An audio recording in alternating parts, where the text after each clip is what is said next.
জামাতের আমির, জামাতের সেক্রেটারি, নায়েবে আমির সারা বাংলাদেশে বলে বিএনপি সহ একটা দুইটা দল পিয়ার চায় না, আর সবাই পিয়ার চায়। নাউজুবিল্লাহ, এটা একটা মিথ্যা কথা।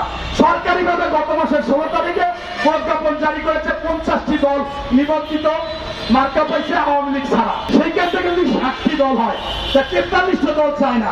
আরে জামাতের আমির মহোদয়, আরে নায়েবে আমির মহোদয়, আরে সেক্রেটারি জেনারেল মহোদয়, 43 বড় নাকি 7 বড়? 7টা দল চায় আর 43টা দল চায় না। এরপরে এরকম ভাষা মিথ্যা কথা বলেন, আবার কথায় কথায় বলেন 90% পিয়ার চায়। আপনার কর্মীদের দিকে বলে পিয়ার কি, পিয়ার বুঝি না, ওই যে নেতাই জানে।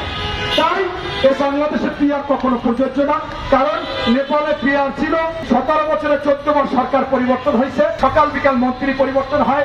এই ইসরায়েলে পিয়ার আছে, খামখেয়ালিটা চলতেছে, কোনো মানবিকতা নাই।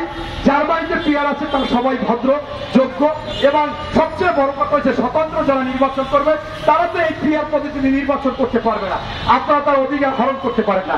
আর একটা ব্যাপার হচ্ছে, বাংলাদেশে একটা কথা আছে, ফার্স্ট সেকেন্ড থার্ড এদের মূল্যায়ন করে। 50টা দল যদি নির্বাচন করে, তার মধ্যে যে একেবারে শেষ হবে 50তম, তারে গ্রামগঞ্জে বলে লাস্ট বা কেডি। এই কেডি যদি আবার 1% ভোট পাইয়া 3টে আসন পায়, কোন জায়গাতে দাঁড়ায়, তো ওই এলাকার লোকের দুঃখ শেষ থাকবে না যে আমাদের এলাকায় যে কেডি আসছিল সে এখন আমার এলাকায় এমপি হয়ে আইছে, এর লজ্জা কোথায় কি?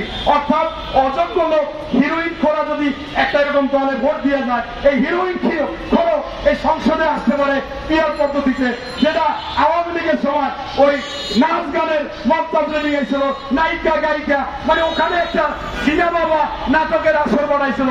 এখন আপনারা যদি এই হিরোইন বা ছিনতাইকারী বা ডাকাই এরকম ভিন্ন ভিন্ন সবাই যদি এক একটা দলে ভোট দিয়ে যায়, আর 10-12 জন আসলে এই সংসদ অপবিত্র হয়ে যাবে। ধন্যবাদ।